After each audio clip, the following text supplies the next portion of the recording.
Olá, tudo bem? Espero que todos estejam bem. Eu sou Marcelo Pereira, do canal do YouTube Marcelo Pereira Umbanda. Minha gratidão para você que me segue aqui e também no Instagram.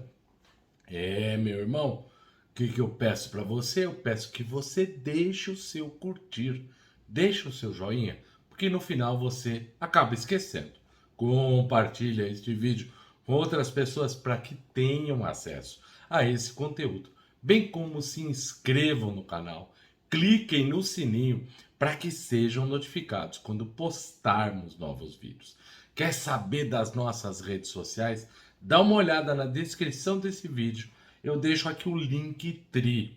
No Linktree, você clica nele, ele vai abrir outra página e aí você vai ter o link de todas as nossas redes sociais. Tá aqui na descrição desse vídeo e na bio do canal. É novo? Tá chegando agora? Seja muito bem-vindo. Nós temos um curso completinho a respeito da nossa querida e amada Umbanda. Como que eu faço para ver esse curso, Marcelo? Você vai lá em vídeos, aí você volta até o número 3. A partir do 3 até o 40 é esse curso gratuito. Você não paga nada por ele. E com um conteúdo bem legal, bem bacana, feito com muito amor e muito carinho. Ali eu falo da origem da Umbanda, diferença da Umbanda para o Candomblé, das entidades que se manifestam na Umbanda, bem como dos orixás masculinos e femininos, tá certo? Então dá uma maratonada nesses vídeos. Do 1 e 2 são vídeos apenas introdutórios do canal, vale a pena você assistir, mas não faz parte do curso. E a partir do 41 até o 155, aí sim eu passo a esclarecer dúvidas pontuais que afligem não só o médium que está iniciando, mas também aquele mais experimentado. E tem uma novidade aí: você não quer ver a imagem, você quer apenas ouvir o som. Eu tenho podcast lá no Spotify. Então, todo o conteúdo que é disponibilizado aqui no YouTube, ele é automaticamente também disponibilizado no Spotify, na forma de podcast. Então, você não precisa ver a imagem, mas você pode só ouvir o conteúdo dos nossos vídeos a respeito da nossa querida e amada Umbanda. Mas para a gente não perder nem mais tempo, porque o tema de hoje é bastante interessante. E como é que surgiu a ideia, Marcelo, de gravar esse vídeo? A ideia surgiu de gravar esse vídeo porque uma seguidora do canal, na realidade seguidora do Spotify, a Mariana, ela segue, ouve o nosso conteúdo pelo Spotify e veio para o YouTube e fez uma pergunta a respeito da ayahuasca. O que eu acho da ayahuasca? Qual a minha opinião sobre a ayahuasca, sobre a consagração da ayahuasca? Bom, eu vou falar um pouco sobre a ayahuasca, os seus efeitos, explicar a sua origem, a sua história e a que religiões ela está ligada, legal, para depois no final eu dar minha opinião a respeito da sua utilização, que aí é o tema desse vídeo, na Umbanda. Ok? Muito bem. A ayahuasca, ela é uma bebida fermentada, psicoativa e enteogênica sul-americana, tradicionalmente usada tanto socialmente como na medicina espiritual, cerimonial ou xamânica, entre os povos indígenas da bacia amazônica e, mais recentemente, na sociedade ocidental. A ayahuasca é um chá com potencial alucinógeno, capaz de provocar alterações na consciência por um período de até 10 horas. Olha como é bastante longo. Algumas religiões usam a bebida em seus cultos como forma de abrir a mente e criar visões místicas ou ter contato com um mundo paralelo, outras dimensões. A ayahuasca parece agir aí como um antidepressivo duplo. Reduz a degradação da serotonina e estimula os seus receptores. Esses receptores controlam as emoções e a chamada neuroplasticidade. Incrível assim é o poder natural da chamada Sagrada Medicina, que é um chá produzido com as plantas chacrona e jagubi.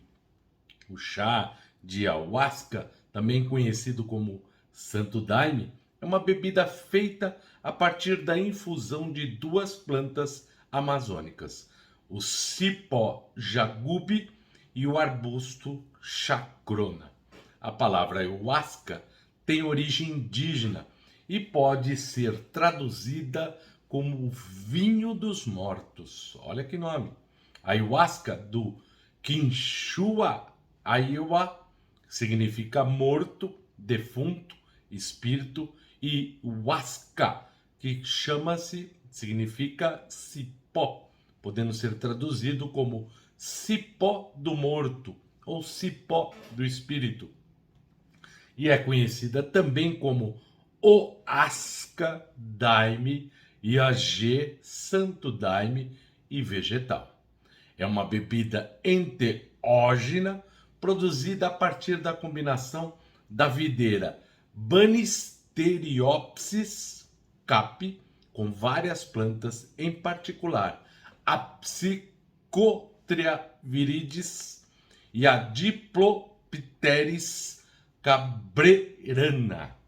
O chá é utilizado há milênios por índios, não só da América do Sul, em seus rituais de extrema religiosidade, e somente, claro, no século passado surgiram seitas não indígenas que acabaram fazendo uso desta bebida vegetal. Atualmente, os cultos religiosos como o Santo Daime, o xamanismo, Céu de Maria, Porta do Sol e União do Vegetal têm o consumo da bebida como ritual.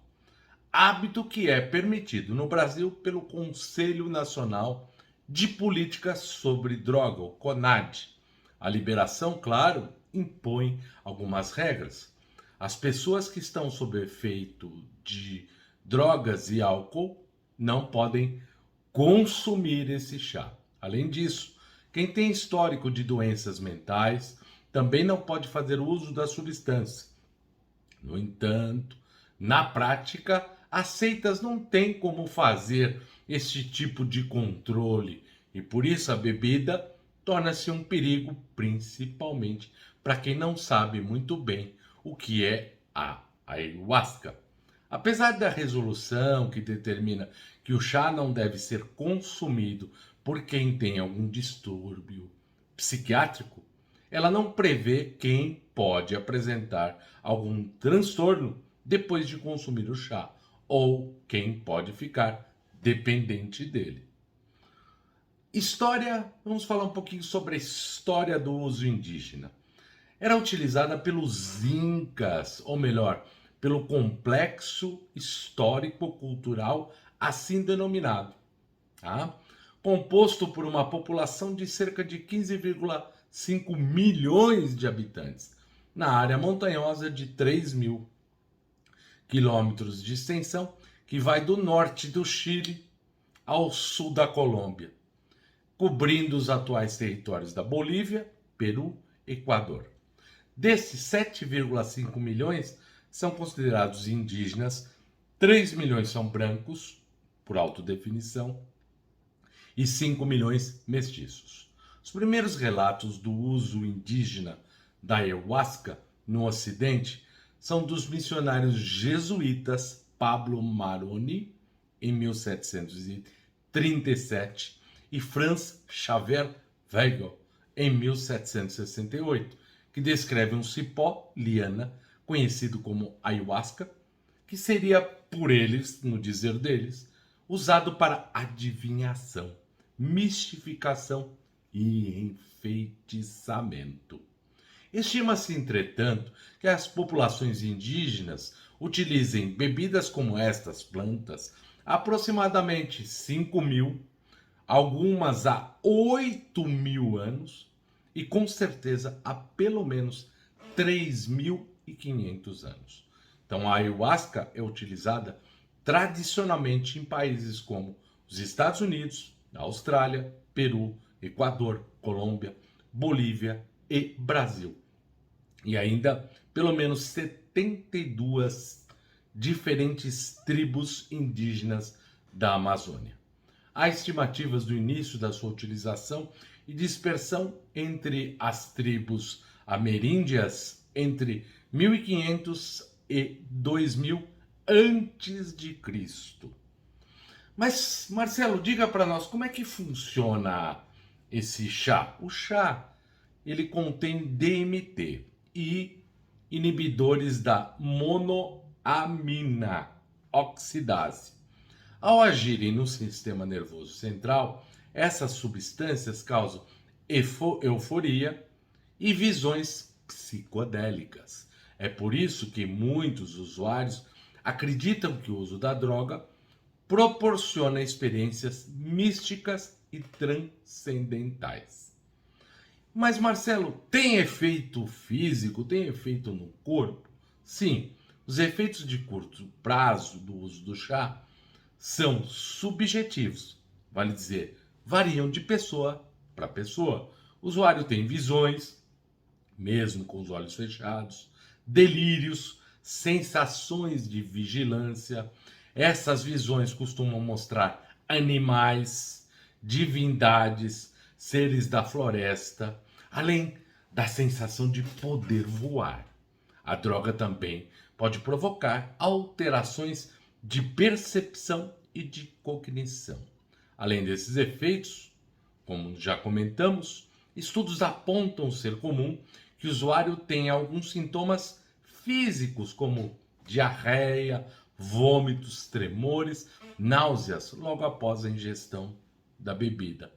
Quais são os perigos do uso dessa bebida, Marcelo? Tem perigo? A popularização da ayahuasca e a permissão do seu uso no Brasil fazem com que muitas pessoas encarem o chá como um meio de diversão e esqueçam de se preocupar com os riscos e perigos do uso indevido, inapropriado da ayahuasca. O consumo da bebida pode desencadear consequências físicas e psicológicas nos usuários. Vamos falar um pouquinho sobre isso. Além do vômito, náuseas e diarreia causados logo após o consumo do chá, outros efeitos físicos podem afetar usuários, como ataque cardíaco, tontura, aumento de pressão sanguínea, dor no peito e até convulsões. A intoxicação com DMT também pode causar a hipertensão. Mas, Marcelo, e os efeitos psicológicos? Assim como acontece com o uso de outras drogas alucinógenas, como por exemplo o LSD, os resultados causados pelo consumo da bebida e a reação de cada indivíduo a essas sensações não podem ser previstos. Algumas pessoas sentem muito medo, ansiedade, paranoia e correm risco de trazer à tona alguns traumas do passado. Por isso, a experiência pode até ser assustadora, principalmente se for realizada sem o acompanhamento de pessoas treinadas e preparadas para auxiliar quem consome essa bebida. Além do mais, esses efeitos podem permanecer por várias semanas. Então não é que parou, acabou, dali 10 minutos terminou. Não, 10 horas terminou. Não, pode permanecer por semanas. Também é muito importante lembrar que o consumo de DMT aumenta o risco de ocorrência da chamada síndrome de serotonina, principalmente indivíduos que fazem uso de medicamentos antidepressivos. Isso acontece porque esses remédios eles estimulam a produção do hormônio assim como a droga presente no chá.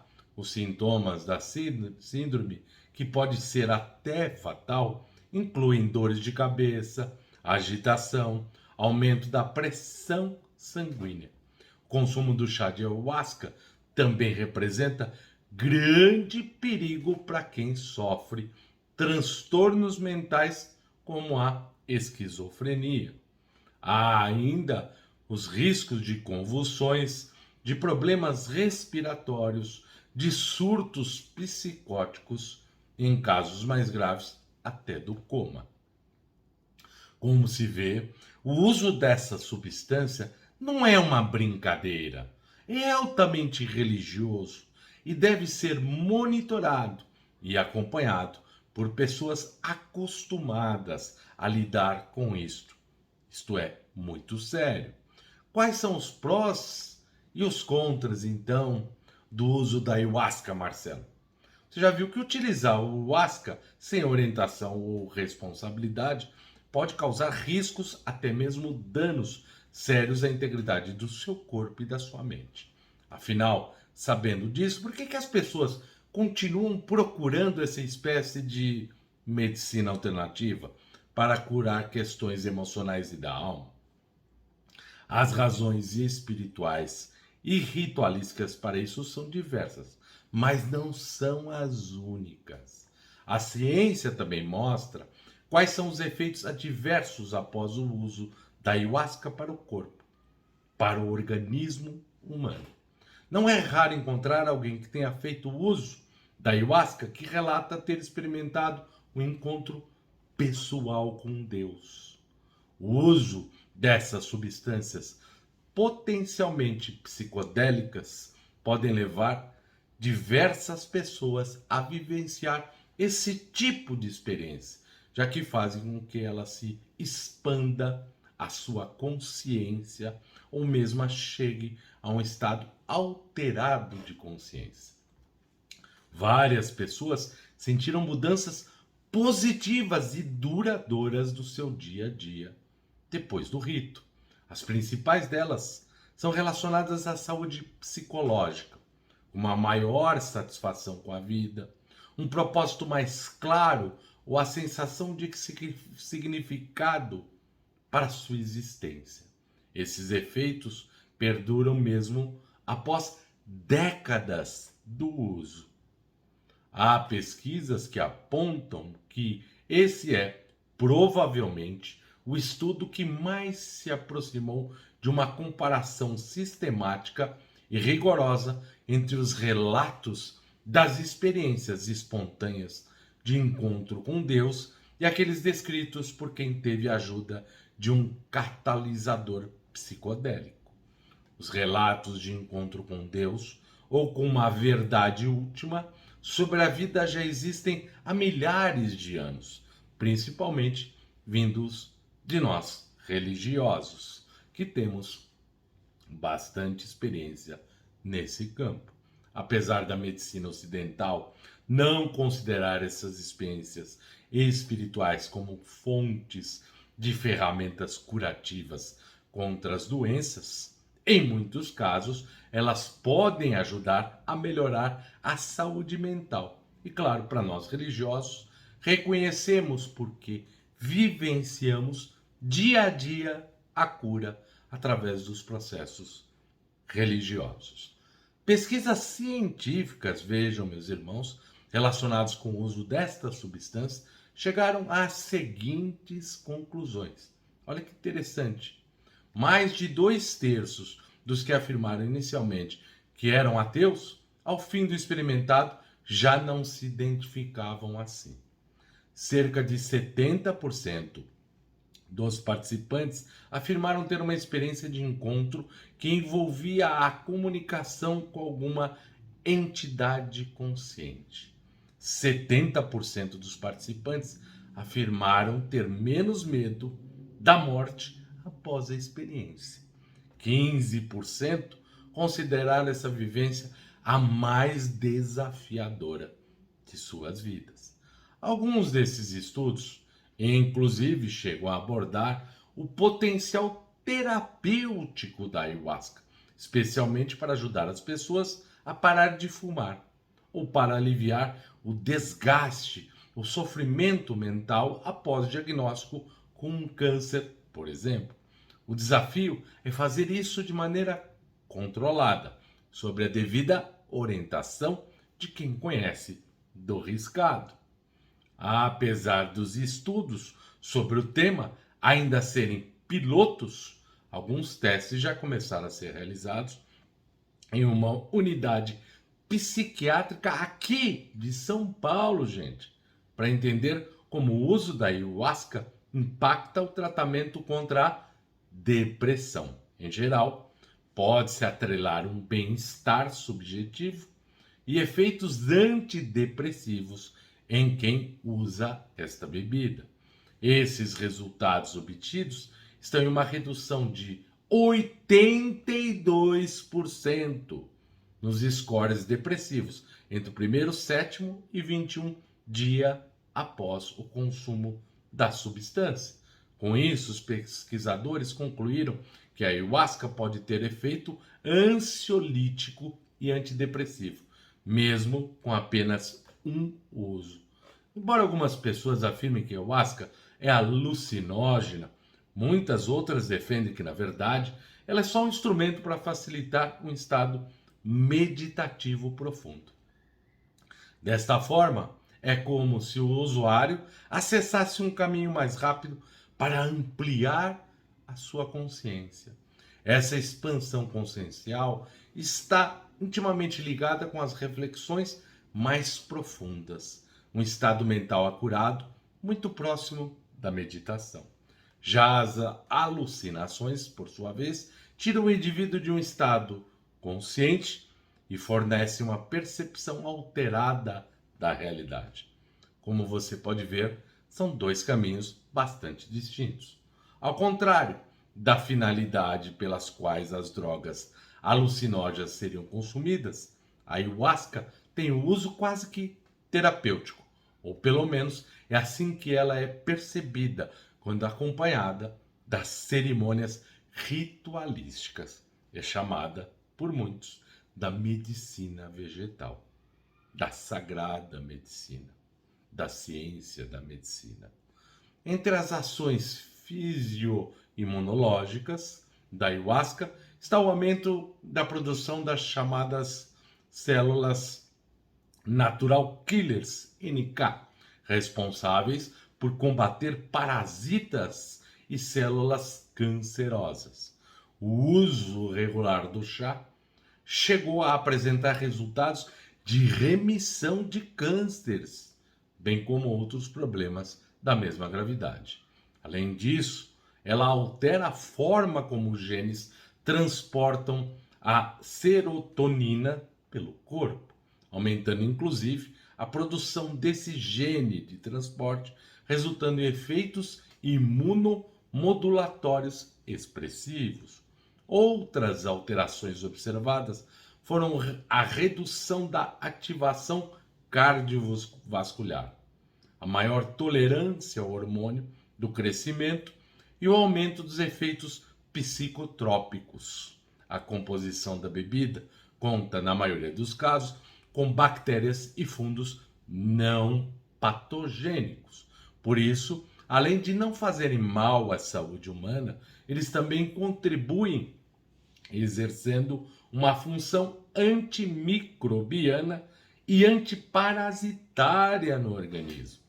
Os alacaloides que estão presentes no chá ajudam a combater infecções no sistema gastrointestinal, atacando os genes patogênicos como o Trypanosoma leishmaniasis, o Trypanosoma cruzi, agente aí da doença de Chagas, o Plasmodium sp, um dos agentes da malária, a leishmania, causadora da leishmaniose, o Toxoplasma gondii, agente etiológico da toxoplasmose, ação profilática contra a amebíase e a giardíase, combate doenças parasitárias eumínticas.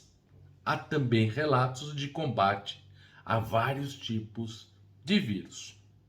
Além dos já descritos, existem outros efeitos neuropsicológicos que perduram ser no meio, são identificados nos meios científicos. As mudanças significativas são apontadas da seguinte forma: um estudo mais otimista, de descontração e despreocupação. As pessoas apresentam mais facilidade para se socializar, estando os indivíduos mais amigáveis. Sensação de bem-estar mental, psicológico e cognitivo, melhor desempenho em testes neuropsicológicos, maior pontuação na espiritualidade, grande potencial terapêutico no tratamento da doença de Parkinson.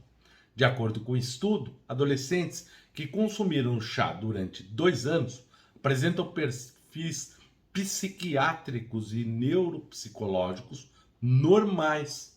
Nenhum uso problemático de drogas em um uso considerado normal na tomada de decisões. O chá de ayahuasca vicia? Essa é a pergunta. As substâncias presentes no chá não são comprovadamente viciantes. No entanto, o que pode acontecer, em alguns casos, a chamada dependência psicológica, assim como ocorre com usuários de outras drogas alucinógenas. A vontade de continuar experimentando essas sensações promovidas pelo chá pode levar as pessoas a fazer o uso contínuo da bebida, o que, como já vimos, pode ser prejudicial à saúde física e à saúde mental. O problema é que são pessoas, como todos os dependentes químicos, que têm o componente físico, psicológico e genético, que frente a qualquer substância que altere o estado de consciência, podem fazer com que disparem os gatilhos da chamada dependência. Por isso, antes de fazer uso, é importante que a pessoa pesquise sobre o hábito e se informe com relação às possíveis consequências, a fim de assumir conscientemente os riscos trazidos pelo consumo do chá. Feitas essas considerações, aqui de ordem técnica, vou dar minha opinião pessoal. Então, percorremos aqui toda a origem, a história, as consequências, né? As causas, o que acontece com o uso e a ayahuasca na Umbanda. A ayahuasca eu posso falar porque já dela fiz uso, já experimentei, é um alterador de consciência e faz com que você, nesse estado, possa ter, não necessariamente terá, depende de pessoa para pessoa, um contato com seres de outras dimensões. Acho válido e faz parte da ritualística de várias religiões, como já foi dito, entre elas o Santo Daime, o xamanismo. Mas não podemos esquecer também da nossa querida e amada Jurema Sagrada, ou chamado catimbó, que também faz uso de uma substância semelhante, chamada jurema, que também é ingerida na Jurema Sagrada e que tem esse efeito muito parecido com a ayahuasca. Não concordo, mas isso é minha opinião pessoal. Respeito quem pensa diferente com o uso dessas substâncias na Umbanda. Para você incorporar, e eu explico por que eu não concordo, na Umbanda você deve alcançar um estado alterado de consciência, o que exige, claro, treinamento para isso. Por essa razão é que passamos pelo desenvolvimento mediúnico. Isso é possível e vai se aprimorando, claro, com o treino. Agora, se você usar a ayahuasca, ela vai facilitar e em muito esse processo. E você não vai aprender a atingir o estado de consciência alterado de forma naturalmente. Vai dizer, você somente vai incorporar se usar a ayahuasca. Logo, você estará criando uma muleta, ao meu ver, totalmente desnecessário. Não nego que exista a chamada Umbandaime, mas não concordo justamente por isso, em razão desta bebida não fazer parte da nossa ritualística. Como disse, para o uso de bebida para incorporação, já existe uma vertente própria e semelhante à Umbanda, que é a Jurema Sagrada. Espero que todos tenham gostado do vídeo de hoje. Ficou um pouco longo, mas era necessário porque o tema exigia, assim o exigia, tema longo, um tema que precisava ser um pouco mais explorado e esclarecido para aqueles que querem saber um pouco mais sobre a ayahuasca, sobre o Santo Daime e sobre a relação disso com a Umbanda. Espero que Oxalá abençoe a todos, hoje e sempre. Axé, meus irmãos. Espero terem gostado do vídeo de hoje.